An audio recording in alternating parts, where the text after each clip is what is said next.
take a step back, take some time to yourself and say, am I really prepared for constant rejection? Because it can be heartbreaking and it does break people. Treat your territory as your own business. And working 9 till 5 isn't going to make your business successful. And that's how I look at us.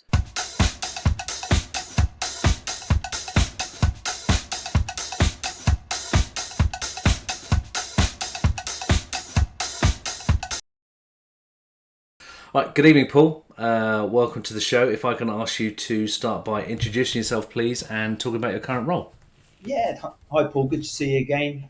Paul Bates, I'm the head of sales for a company called the Blue Horizons Group.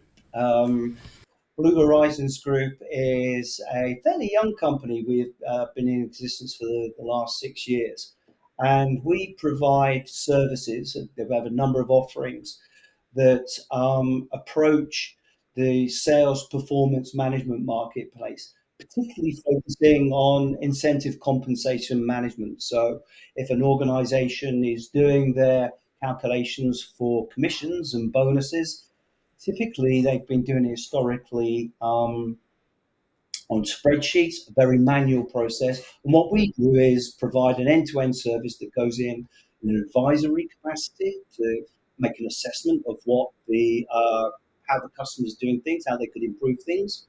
We implement third-party software solutions that help automate that process, and then we provide a number of managed services and education to uh, stay engaged, or the whole experience and journey throughout the cycle is a pleasant one. So, the interesting thing about that, the first thing that springs to mind for me is that the people you're selling to is someone of your role, right? So, you're selling to sales leaders. Is that right?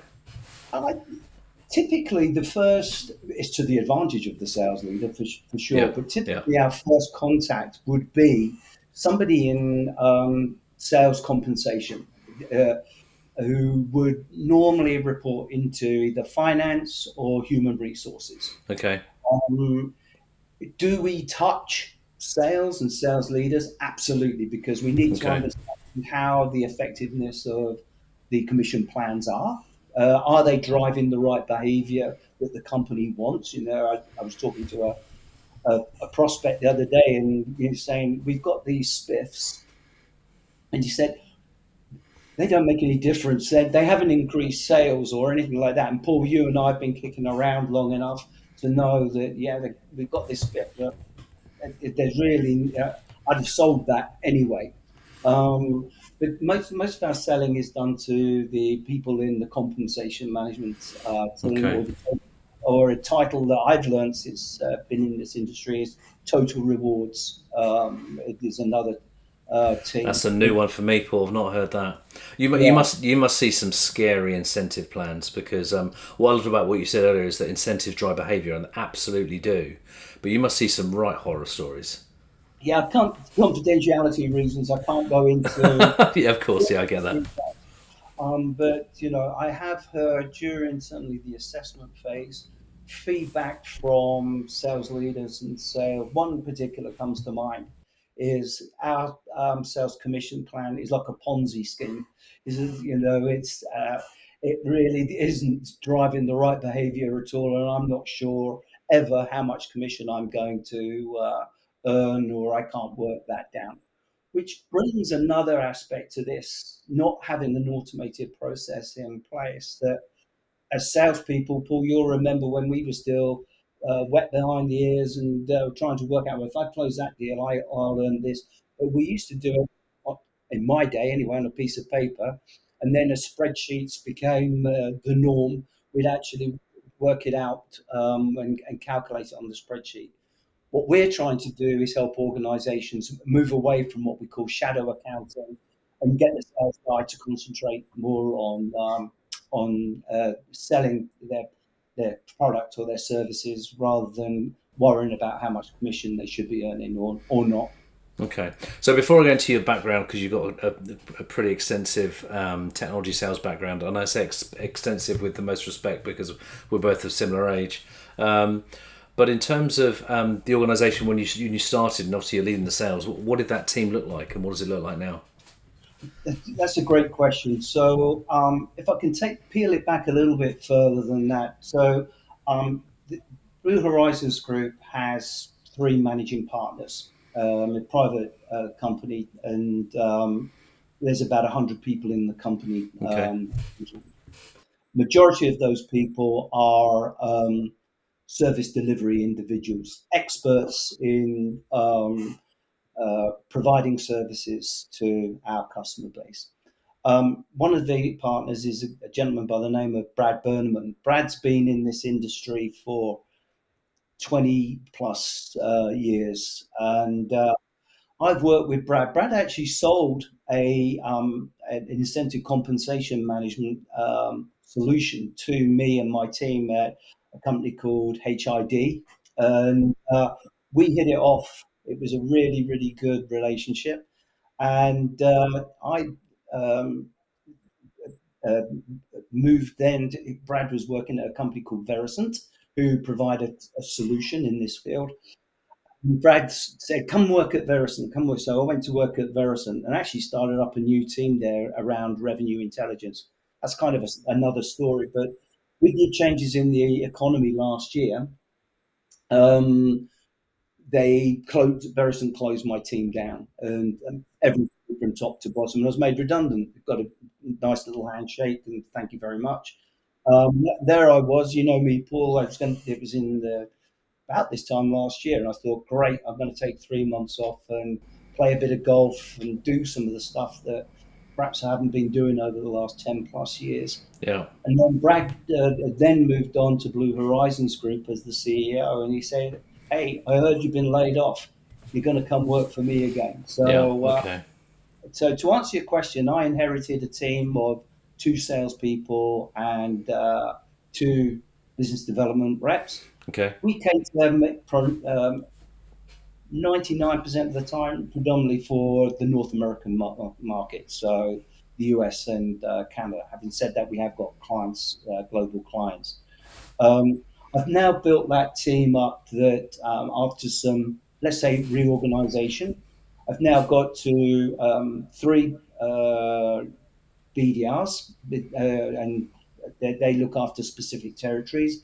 And I've now, and in turn as well, got three um, account executives okay. as well doing the selling for us. So I'm intrigued that when I speak to sales leaders like you, is how when you come in, do you build or structure your sales team? Because you've got business development, you've got SDRs, BDRs, AEs, partner managers, etc. So what does the Paul Bates blueprint look like when he comes in? What does that look like for you? That's a great question because I've been on the other side of the fence where a sales manager, sales director, VP of sales, call them what you will, comes in and is a bull in the china shop, Yeah, rips it up and brings in typically his own people and that sort of thing. I don't like that. My method is to come in and at least give it 90 days to make an assessment, unless there's some real square pegs in round holes. yeah, Don't change anything, make an assessment, and then at the end of the 90-day period, um, make the adjustments, uh, radical changes in some instances, yeah.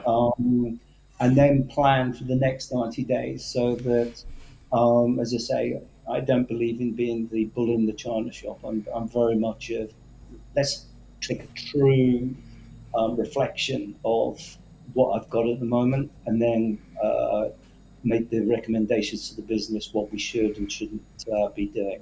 I was fortunate with Blue Horizons Group that I came during a quiet period. The summer, as you know, is quiet for us in the northern hemisphere, July, August time. So there was no real pressure on me to start breaking things up and rebuilding things. I had that cushion, if you like, of at least 60 days before we had to make some moves, which I did do. That's cool. I think it's a great answer. I think that the 90 days is a good time frame. And interestingly enough, I know over the course of my career, the amount of times I've asked to do a 30, 60, 90-day plan, and the amount of people that I've interviewed with have expected some action in the first 30 days. But I don't know who you sell to. I don't know how you sell. I don't know your route to market. I don't know your ICP. I don't know all this good stuff. So why would I come in and start ripping it up, And also, I'm not going to gain any credibility or trust if I come in and do that, am I? No, So, and I think as well, Paul, that you and I are kind of from this piece from the same pod. We don't know what we don't know. When you walk into an organization, yeah, I've got 30 years experience of selling technology yeah. and in specific marketplaces, and they've built a number of teams certainly over the last 20, 25 years. But nothing ever changes. There's a saying that I've adopted over here. Everybody thinks their organization is a snowflake, that they're unique. 75% of there's common denominators across all sales organizations, and I take that across multiple industries as well. It's that 30% or 25, 30%. We don't really know what's going on there. Yeah. Yeah. And don't try not to break what isn't broken. I want to go right back now. So let's go back to early career. And you obviously made the transition from military service to Civvy Street. So I'd love to understand first of all why you went into the RAF. Okay. I joined the Air Force at 16 years of age, and people say, "Crikey, you were just a boy." And Yeah.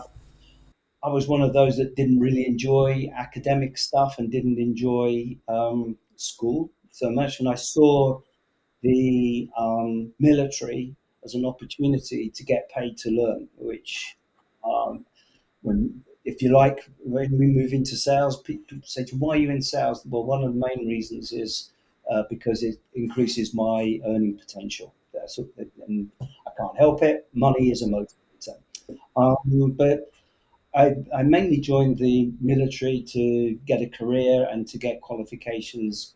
I qualified as an aeronautical engineer, did just over 11 years, and had a fantastic time. But my main motivator certainly wasn't money to join the military. It was because I love sport, was never good enough to play sport professionally. And I saw the military as a vehicle to allow me to spend most of my time playing sport, learning new sports, and getting paid for it. That's So, that's pretty good. yeah. I must so Plus, because we're friends on Facebook, which you're so people watching this won't know that you were my first sales manager. And the interesting thing I learned about that and I told you this, I'm sure I did, is that I didn't realize how good a sales manager you were until you weren't my manager. Which because you brought process, you brought activity, all this sort of good stuff which you need as an early salesperson. So I love that. yeah, But in terms of we're friends on Facebook, so I like it when you reflect on your time in RAF because what you see there is the camaraderie which you don't often see in the industry we're in. You don't see that no, at all. So how we'll talk about how you got into technology in a minute, but is there anything in your time in the RAF that you can exploit or leverage or make use of that you do in your job today? yeah. I'll go back to sport. One of the things people say, you're 60 now. Um, you've still got the same energy you had when you first came into the industry in the late 20s. And I still look at selling the same as I do sport. I'm competitive. You look at selling, you win some, you lose some. Um, Rarely is there a draw, or as they say here in North America, a tie. But it's about winning and losing. And I get motivated, Paul. You'll know this from our time working together. That I don't care whether it's a 5K deal or a 500K deal.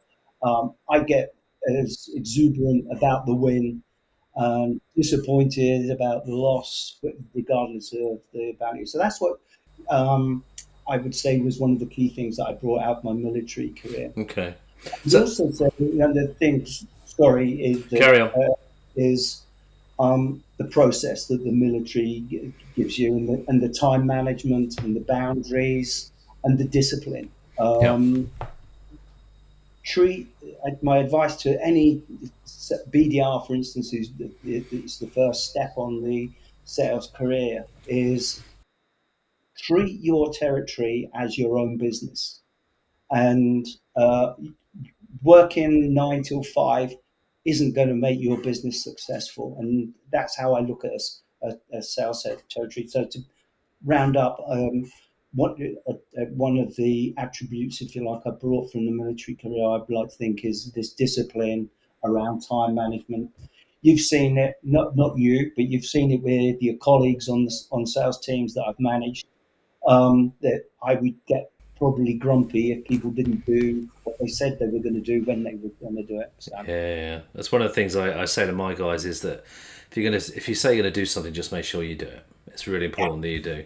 And what was also pleasing to see, because me and you've been in the industry a while now, is that people we worked with before, especially people that work for you, have gone on to bigger and better things, which is very rewarding personally. yeah, and I take a lot from that, Paul. You know that I take um, great pride in seeing people that I gave a chance to, whether they were selling windows, fireplaces, or whatever it was that they were working at a bank or something like that. And but I've seen that hunger and desire, and once actually being able to coach and mentor them into positions where they're earning very good salaries, live in nice homes, drive nice cars. Take a lot from that, and nothing makes me happier, Paul, then when I get a call, perhaps at the end of a quarter, and it's from a number of a guy that I hadn't probably spoken to for 6, 7 years. Hey, boss, it happened to me last year. Hey, boss, how you doing? Oh, crikey, you haven't heard from me for ages. How's it doing? He said, oh, I've just finished my quarter and I want to thank you. And I said, for what? I said, we haven't spoken for 4 or 5 years. He Yeah, said, had it not been for you, I wouldn't have closed the $4 million deal that I closed this week. I applied everything that you taught me over the period that I worked for you to yeah. this deal, and I would not have done it without your help. Thank you. And I wouldn't say I cried, but certainly a tear came into my You're eye. emotional. You Yeah, are you are human, even though you're in sales, right? So well done. yes. So I'm intrigued to understand how you fell into technology sales, because I assume it wasn't immediately from RAF. No. So it was a fluke, and I would say destiny played a certain part in it. So I'll try and keep it as short as I can. But basically, I've gone for a an interview in Nottingham. I was living in Sheffield at the time. I've gone for an interview in Nottingham for a agency. I don't know if they're still around. Austin Ben, are they still around in the I UK? don't know. I don't know the name. I don't know the Okay. name. They used to have branches all over the UK, but I'd gone there anyway for it was actually an engineering job, sales job that I'd gone for. And basically, it was like a speed dating thing. You had desks, and there was other people being interviewed in the room for other roles at the time. Anyway, I had this interview, as I say, for this engineering organisation, and it went okay. And I was leaving, as I was leaving the room, I felt this hand on my shoulder, and a guy came up, a gentleman by the name of Lee Horsley. Okay. He, and he said, I'm really sorry. He said, I've just heard you being interviewed. He said, I don't know whether you're going to get that job or not. He said, but I really like what I heard. I was sat on the next table. And he said, I Okay. really like what I heard. I'm looking for somebody just like you to join my team in Derby, in Matlock, Derbyshire. Okay.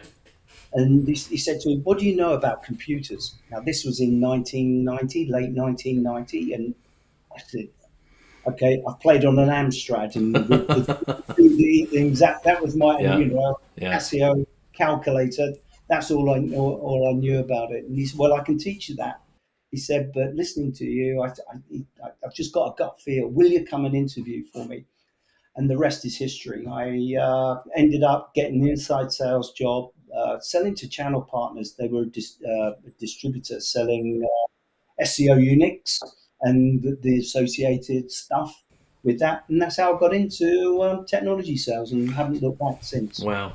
So would you say that is your sliding door moments? I always like asking that question, right? Was there a pivotal point which determined the direction you went? And that sounds like it.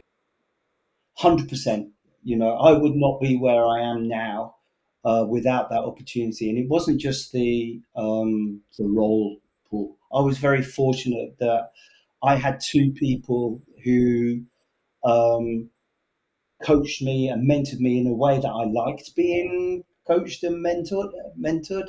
Um, there was Lee Hawksley, and there was a guy who's long retired, a guy called Terry McDonald, and probably the CEO, guy called Steve Beach, who were always there. If I was there 6, 7 o'clock at night, maybe struggling with my quota, what's wrong, Batesy? Yeah.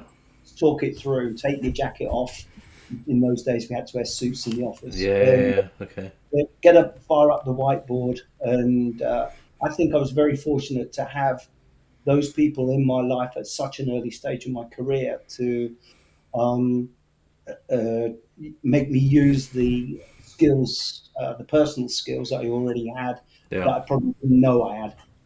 So that's leading me to two questions, right? The first one is sales process or sales methodology. I want to talk to you about that because you taught me the first sales methodology I use, but also technology in sales so myself, wall planner, diary, whiteboard, note paper, pen. Yeah, I have other technology around me as well, but I can't get away from, I don't want to use the phrase brainstorming, but jotting ideas and notes and stuff on a whiteboard because I know that oh yeah, I meant to do that. What about you? Are you a technology geek or are you old school like me? if I could turn my camera around now, you'd see here there's a big Perspex whiteboard where Okay. I've got. Um, you'll remember this, and it came from an old friend of ours, Ian Farmer. Yeah, I know, Uh, Ian. Yeah. develop, um, split your life into four separate segments, where you've got urgent, important, not urgent, not important. You'll remember that. I And then used this 2 days ago. This exact analogy, but carry on. I use Sorry. it, I use it all the time, and I use it for Yeah. every single sales team that Yeah. I manage, and I've got it up on my whiteboard now. I use color codes for that. So to answer your question, I'm still old school. People may I've still got a calendar, even a yearly calendar, holidays up there or events up on the whiteboard. Then now, do I use technology? Yeah, you once again not wanting to rake up the past too much, but I'm a stickler for using the CRM system. And I remember when we worked together, we had a colleague who really struggled to put any opportunities um, I think I into. know what you're talking about. Yeah, if you remember, and I think the deal came in on the fax. He goes, "Yeah, I've closed this down." Like, fantastic. Let's find it in. Forget. It wasn't Dynamics. What was the name of It the? would have been Salesforce for that then. I can't remember what it was. I would have thought Microsoft Dynamics, but obviously not. It might have been Yeah, called that then. yeah. I can't remember. It wasn't Salesforce for sure at that point. But it doesn't matter. We went into the CRM system, and we looked at it and said, "Well, it's not in here." And he went, "Oh yeah, but I knew about it, And I, yeah, but I didn't. Yeah. And they ended up not paying him on the deal to prove a point. Ouch. Ouch. Yeah. Okay. Cool. So yeah, I do a massive believer in CRM because that should be the single source of It should truth. be the single pane. I agree. I agree, especially when it comes to forecasting and stuff. So I want to talk about another major life change for you. So obviously from military service into Civvy Street, but Mhm. now you find yourself in North America, but you don't sound like you're North American to me, Paul. I've been told to not lose my English accent, and in fact, try and refine it. So Good. Good man. Well sound more, done. I sound more refined than perhaps and educated than I am. So no, I don't. I, deliberately. And a funny story for you, if a non-professional one for you. But I was with my wife, my Canadian wife, and we're going around I think it was either a Sobeys or a superstore, the grocery store out here, and I ended up with this woman following us around with her trolley as we're going around, and I had my head in the freezer and that Yeah, sort of thing. yeah. My wife said, sorry, is there something that you want? It was becoming quite obvious. He was almost stalking us, and she said, "Oh, I'm so sorry, but I'm obsessed with that accent. I just can't stop hearing it. Sometimes it can become embarrassing, but yeah, I will. I will say that having an English accent in selling into North America can open some doors that perhaps it wouldn't do. You've just ruined my next question, Paul. Is it easier to sell as a Brit in North America? Um, there's a contradictory of terms there. Selling is never easy. If you're not in sales, you think selling is easy. And on a serious note, our job isn't easy. It may look glamorous, and yes, we have fun.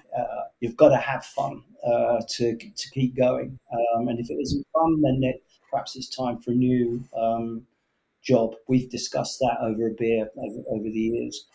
Um, but yeah, I would say that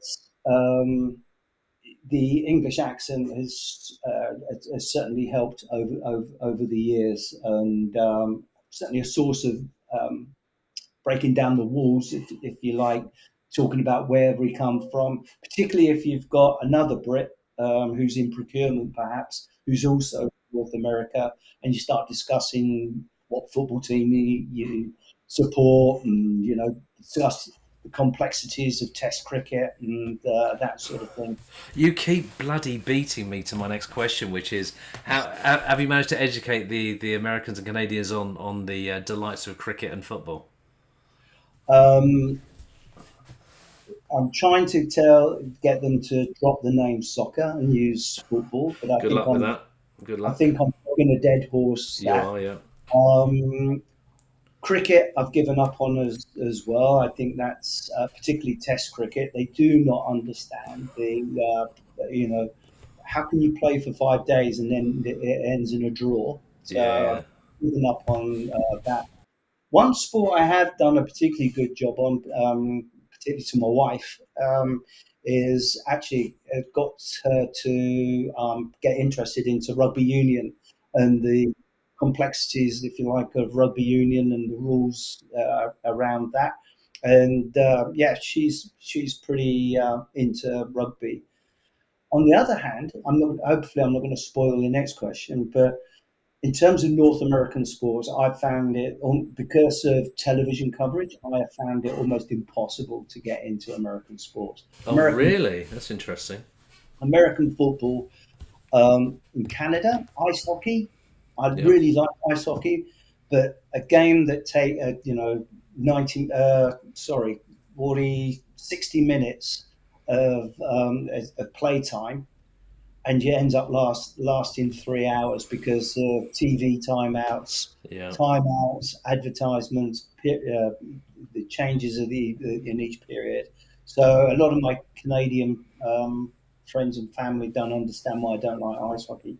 But one I have adopted and I really do watch on a daily basis. And in fact, I'm leaving this evening to go to Toronto to watch the Toronto Blue Jays, and I've really got into baseball. I really really like baseball. Um, it's very similar to 2020 cricket. yeah, I yeah. played over 2.5 hours, and yeah, I've become quite passionate about that. It's funny. Baseball's probably the least the American sport I find the most least interesting. Yeah, I've been to a few ice hockey games. I was lucky to go and see the Penguins play a couple of times. And I worked for a yeah, firm that headquartered in Pittsburgh. That was cool. Somehow I fluked it. That was in San Francisco one time when there was the Super Bowl on. And we were in the sports bar. Fantastic. So yeah. I do follow that, but Yeah, the quarters, the adverts, and that it turns it into a long event. I agree. The lower league ice hockey isn't in Halifax where I live. They play in the Maritime or something league here, and they don't have the timeouts or anything like that. Okay, It's not palatable, bit but faster then. Okay. yeah. Anything you miss from the UK? Now you live over there. That's a great question, Paul, and I frequently get asked it. Obviously, I miss my family and friends. That goes without saying. When lucky, I'm only most times of the year I'm only 4 hours behind the UK, so the time zone thing isn't so much of an issue. But really, there's two things that I miss, and one is beer. I miss room temperature beer, proper ale. Come on, there's an Irish pub in every city on the planet, right? So they Yeah, must they be still serve Irish beer, or they still serve it as though it's got to come out the freezer. okay. All right. Everything is. There's some great beers here in this part of Canada, and in fact, I'm visiting a pub on Saturday in Toronto that sells an English ale. But if you don't get in there early, where there's still the beer in the pipe rather than coming through the cooler, Yeah. Yeah. Okay. comes out, sub-zero. So apart from the beer, the other thing I miss, and people look at me and say, "Oh, really?" is roundabouts on the road, or traffic circles as they call them here. Yeah. Okay. We Um, like them over here, don't we? we do love them. I tried to explain to somebody only a few weeks ago the magic roundabout in Hemel Hempstead, and they didn't believe me that people don't die on that there. So putting having to put up with stop signs and every junction when you guys I'd say to my Yeah. wife, why have we got a roundabout here? It would save so much time. Can you But imagine the chaos though if you started throwing roundabouts in North America though? It would just. Right. So just the last couple of questions for you now, Paul. So what advice would you give to, for example, like a BDR that you mentioned earlier, in terms of how to become a sales leader? How should they do that? What sort of path should they take? it's a question that I actually am going through the recruiting process that I actually volunteer to answer for them because I don't know if this is going to come across right. Being a BDR is probably the toughest job that there is out there. I agree with You know, that completely. I agree. getting rejected 99% of your working life day um, can psychologically be horrendous. Yeah. So my first piece of advice to any wannabe BDR is: do you really, really want this job? Do you really want to face rejection for to become a good BDR? I think that you've got to do that role before you go into an account executive or sales rep role, at least for 12 months, and suffer the pains of that rejection. It hardens you up. So take a step back, take some time to yourself and say, am I really prepared for constant rejection? Because it can be heartbreaking and it does break people. So be prepared for that. Yeah. And is that what you really want to do? And then look at yourself. And based upon my own experience of why I got into sales, which going back like 30 minutes or so ago is about I see sales as a sport. Um, are you competitive enough to want to keep going day in day out, push the extra mile Yeah. to achieve your goals? Yeah, the money when we get it is fantastic, but you don't get to the stage of earning that type of money unless you've sweat blood, Yeah. um, suffered some knocks. We've all had them. Learn from those knocks. So I think those two things are my best bits of advice are: do you really want the job? Yeah. Do you really want? Can you really put up with the rejection? And are you competitive enough to want that next win?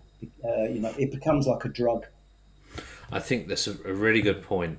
in terms of the BDR, SDR, is the resilience you get from that 99% rejection. Because I remember my first sales role, I was lucky I didn't do inside sales, I went straight into field sales only because I was a technology person. But I remember a couple of days a week, or at least one day a week, you'd lock yourself in a room, and in those days it wasn't quite yellow pages, but we didn't have the Zoom info or the LinkedIn Sales Navigator that we have today. And you just bashed out calls on the phone, say, look, I want to come and see you, I want to talk to you about this, that, and the other. And it was hard work, really hard work. And you made a couple of meetings in a day, you were very happy, but that could be 50 to 100 calls. So Yeah, nowadays with technology, these SDRs and BDRs have got in terms of auto dialing and all this sort of stuff. They can really go through it, and I couldn't do that now. I couldn't do it. I look back, before I got into technology sales. I just wanted to sell something, so I was doing financial services and on commission only. And you bring up the telephone directory. I was phoning into houses, domestic numbers, 90 calls a night to make 5 appointments a week to make one sale a week. And if I didn't, my family went hungry, or the mortgage didn't get paid, or or whatever. Wow. And I still put those matrices. I'm a great guy who runs the BDR team at Blue Horizons Group. He's always been a BDR, but we asked him to run the BDR team for us. And I said to him, the minimum I expect on average across a 5 day working week is an average of 100 activities a day. So it's not just 100 telephone calls, it's a combination of, you mentioned them, it is the telephone, but email, which you and I didn't have in the early days. And also, we certainly didn't have LinkedIn messaging to be able to be in there. They're the three main channels that we use for prospecting, but I expect 100 on average 100 activities a day across the working That's week. quite ambitious, Paul. 100, I think. But yeah, but if you're talking about email, LinkedIn messaging, calls, etc., then I think that's fine. What about a quote or analogy? Because you've already talked about advice on how to become a sales leader. But what about? Is there any particular thing you live and breathe by, or any story you want to tell me, all the listeners? I always think, I cast my mind back, certainly as a sales manager. Um, it's easy as a sales manager. You and I, before we went on air, were talking about a mutual old boss, um, and who would go at a million miles an hour. Initially, when I started working for him, I tried to keep up, and it nearly killed me. And I'm not exaggerating. I think you were working with me at the time. Nearly killed me. And I got to the point I was getting frustrated with my team. I was getting frustrated at home. I was getting frustrated, and to the point where I thought of throwing in the towel. But the company we were working for, I really believed in, and I really enjoyed the product Yeah, and what we were doing at the time. So I sought some advice from someone you know, we know, and he said, "What you've got to do is manage your manager and say, look, I can't do this, but you have this time in the morning, and you have this time in the evening, and you have this many hours on a Friday afternoon where I am nobody else but yours. Outside of that, let me get on with my job." Okay. And I found that I was able to manage that person upwards. Managing your manager is as important as managing your team. Otherwise, you get distracted. You don't do what you say you could do. We were talking earlier about urgent, important, not urgent. That all goes out the window if you try and keep up and impress your manager. The other thing as we close, I'd like to, if I could share something with you that that same person gave me the advice about managing your manager, is about, be careful of the expectation levels you have for you people on your team. And by that I mean is, I said, I used to get frustrated with people on my team. Well, what? It's obvious. Why can't you do this? Why aren't you doing that? It's not always obvious because it's obvious to you as a manager. It's not always obvious to people on your team, and don't expect that. And if it was obvious to them and they were as good as you, then they probably wouldn't need you.